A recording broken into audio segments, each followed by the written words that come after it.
Assalamualaikum warahmatullahi wabarakatuh. Eh, Pada kali ini saya ingin mencoba untuk berbagi tentang uji instrumen penelitian, yaitu bagaimana untuk mengukur validitas dan reliabilitas pada instrumen penelitian.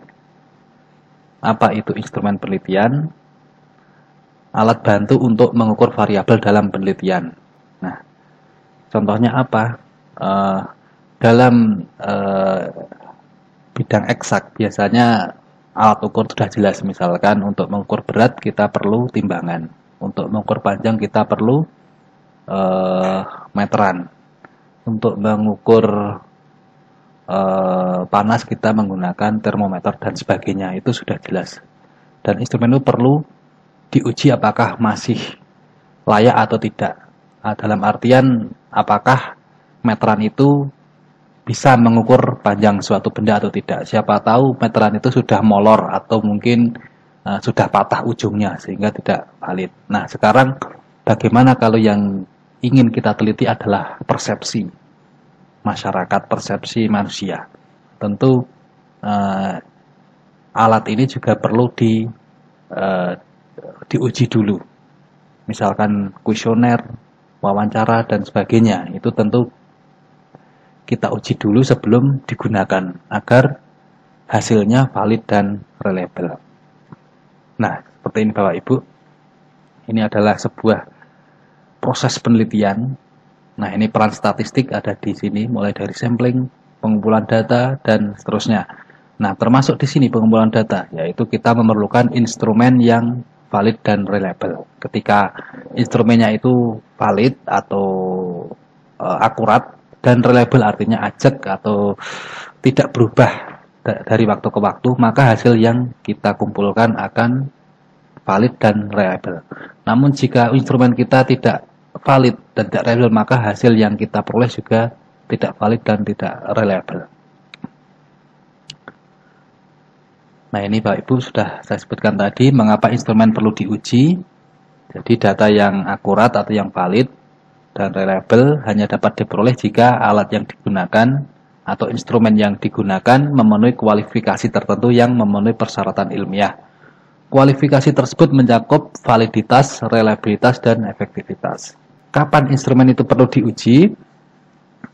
Yang pertama, saat mengembangkan instrumen baru. Jadi kita membuat sebuah kuesioner yang baru. Yang kedua, ketika mengadaptasi instrumen dari penelitian lain. Nah, ketika kita menggunakan kuesioner yang sudah ada, tetapi untuk penelitian yang berbeda, maka instrumen tersebut perlu diadaptasi. Dan ini juga perlu diuji kembali. Kemudian jika populasi atau wilayah yang berbeda. Selanjutnya, setiap kali ingin menjamin konsistensi hasil. Jadi kalau kita ingin menjamin hasil yang kita peroleh, instrumen perlu diuji kembali. Kemudian instrumen diuji ketika kita melakukan penelitian dengan skala persepsi. Jadi kalau kuesioner itu dengan skala persepsi, maka perlu kita uji validitas dan reliabilitasnya. Nah, kapan instrumen itu perlu diuji? Tentunya sebelum digunakan atau kita gunakan sebelum pengambilan data penelitian. Atau ini diuji cobakan dulu pada pilot test. Sampel yang digunakan yaitu 30 responden. Kemudian validitas instrumen. Apa itu validitas? Validitas merupakan sejauh mana instrumen mampu mengukur apa yang seharusnya diukur. Nah, jenis-jenisnya ada validitas isi, ada validitas konstruk, dan ada validitas kriterium. Dari ketiga validitas terdapat dua kategori. Kategori pertama yaitu validitas yang mempertimbangkan lewat analisis rasional, yaitu pada validitas konten dan validitas konstruk. Jadi di validitas konten atau isi itu mencakup kesesuaian antara instrumen dan tujuan dan masalah yang diteliti. Kemudian validitas konstruk yaitu butir-butir pertanyaan dalam instrumen apakah sesuai dengan konsep keilmuan yang bersangkutan. Jadi pada dua poin ini perhatiannya pada isi, yaitu isi dari kuesioner apakah butir-butir pertanyaan itu sesuai dengan masalah yang ingin kita pecahkan, apakah sesuai dengan tujuan yang ingin kita capai. Yang kedua, apakah butir-butir pertanyaan itu sudah mendasarkan pada konsep keilmuan yang bersangkutan apa belum. Jadi di sini kita perlu referensi dari penelitian-penelitian sebelumnya dan konsep-konsep yang sudah ada. Nah, dua ini dapat dilakukan oleh seorang ahli atau expertise judgment. Jadi perlu pertimbangan dari orang yang ahli di bidang tersebut. Yang kedua yaitu kategori kedua yaitu berdasarkan analisis data empirik. Nah, ini adalah untuk mempertanyakan apakah kemampuan dan atau karakteristik subjek penelitian dalam suatu bidang sesuai dengan kemampuan dan karakteristik bidang yang lain yang sejenis. Nah, ini apakah misalkan untuk konstruk 1 itu ada 5 butir pertanyaan, apakah di butir pertanyaan itu mempunyai kemampuan yang sama atau mempunyai karakteristik yang sama dengan pertanyaan-pertanyaan yang lain. Nah, tentunya ini diukur dengan menggunakan salah satunya dengan teknik korelasi produk momen. Nah, ini rumusnya dan keputusannya adalah kriteria yang digunakan adalah ketika R atau korelasi hitung atau R statistik itu lebih besar daripada R pada tabel, maka dikatakan butir soal tersebut valid dan bisa digunakan. Kemudian yang kedua yaitu reliabilitas instrumen. Reliabilitas adalah konsistensi hasil pengukuran dari waktu ke waktu atau keajekan. Misalkan instrumen tersebut kuesioner digunakan sekarang, digunakan besok, digunakan setahun lagi, apakah menghasilkan hasil yang serupa. Umumnya diuji dengan Crombat Alpha, ini yang paling banyak digunakan. Walaupun ada metode lainnya ya seperti tes ulang, tes formula KR, ANOVA, Hoyt dan sebagainya. Nah, kriteria adalah sebagai berikut. Jika nilai Crombat Alpha lebih dari 0,9 maka sangat baik. Jika 0,8 sampai 0,9 baik, 0,7 sampai 0,79 cukup. Dan apabila kurang dari 0,7 maka kurang. Jadi minimal adalah lebih dari 0,7. Nah, ini persyaratan minimal. Kalau lebih dari 0,7 maka cukup atau reliable. Nah, ini contoh kasus. Jadi di sini adalah model penelitian. Ini saya ambil dari model TAM. Nah, ini adalah keinginan atau niat untuk mengadopsi suatu teknologi dan ini adalah penerapan teknologi. Nah, kedua ini dipengaruhi oleh beberapa faktor yaitu emotional value atau nilai dari kepribadian masing-masing, kemudian yaitu kemudahan dari penggunaan teknologi tersebut, kemudian kemanfaatan teknologi, yang terakhir adalah kecocokan teknologi. Nah, pada kasus ini kita mencoba untuk menguji instrumen atau kuesioner yang sudah disusun. Nah, ini contohnya untuk emotional value ini ada 3 pertanyaan. Pertanyaan 1, 2, 3.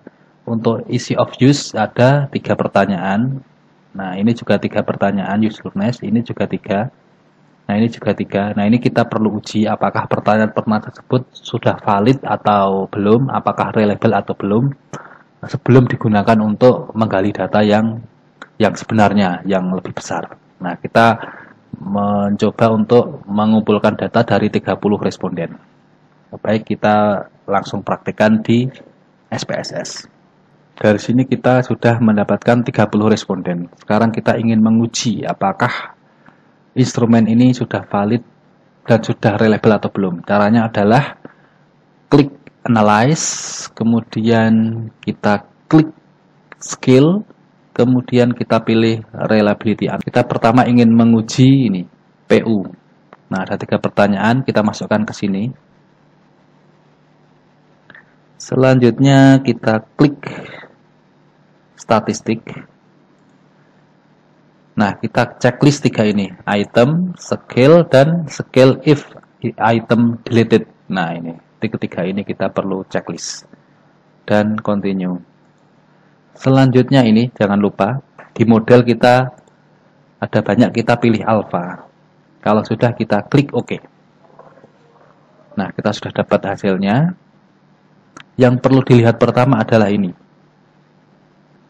corrected item total correlation. Nah, hasilnya ini adalah R hitung atau R statistik. Nah, nilai ini perlu kita bandingkan dengan R tabel. Nah, kita coba cari R tabelnya. Kita ngambil di tutile 5%, ini tutile 5%. Kita menggunakan 30 data. Ini 30. Dan karena kita menguji korelasi, maka dikurangi 2 untuk degree of freedom. Kita mengkorelasi antara dua variabel, sehingga degree of freedom-nya adalah 30 kurangi 2, jadi 28. 28 dan 5%. Nah, ini 5% sini, 28. Nah, ini 0,361. Jika nilai R hitung atau R statistik lebih besar daripada R tabel 0,361, maka valid. Nah, dari sini kita bisa menyimpulkan bahwa untuk pertanyaan 1 valid, pertanyaan kedua valid, pertanyaan ketiga juga valid. Kemudian setelah itu kita lihat di Acrobat Alpha. Nah, kita di sini lihat Acrobat Alpha dari ketiga pertanyaan tersebut adalah 0,841. Nah, di sini lebih besar daripada 0,7. Jadi secara statistik kita dapat menyimpulkan bahwa pertanyaan untuk PU ini yang terdiri 3 item itu reliable. Bagaimana jika ada pertanyaan yang tidak valid, misalkan PU3 nilainya 0,2, di bawah 0,3. Nah, setelah jika seperti itu, maka kita mengambil yang valid saja. Kemudian kita analisis ulang kembali, tapi hanya memasukkan yang valid. Nah, setelah masukkan yang valid, kita mengetahui berapa nilai Acrobat Alpha-nya. Jadi seperti itu. Dan nanti yang tidak valid, pertanyaan tersebut atau item tersebut sebaiknya harus dihilangkan, di drop. Baik, kita kembali ke data. Kita coba untuk pertanyaan yang nomor 2. Sama, bisa menggunakan analyze, skill, reliability, atau bisa menggunakan ini. Ini adalah analisa yang kita gunakan terakhir kali. Nah, reliability analysis. Kita kembalikan. Kita ingin menguji yang CO. Masukkan sini sama checklist. Oke, alpha. Nah, dari sini kita bisa melihat hasilnya. Untuk validitas, oh ini lebih dari 0,361, maka untuk 3 item untuk CO ini valid. Kita lihat Acrobat Alpha-nya 0,91, ini sangat tinggi sekali, dan pertanyaan untuk ketiga ini reliable. Baik Bapak Ibu semua, seperti itu yang bisa saya jelaskan. Sebetulnya belum selesai, ini masih ada beberapa pertanyaan yang harus dicek, tapi saya sudah memberikan contoh yang ini sama caranya seperti yang lain. Baik, terima kasih atas perhatiannya. Assalamualaikum warahmatullahi wabarakatuh. Semoga bermanfaat.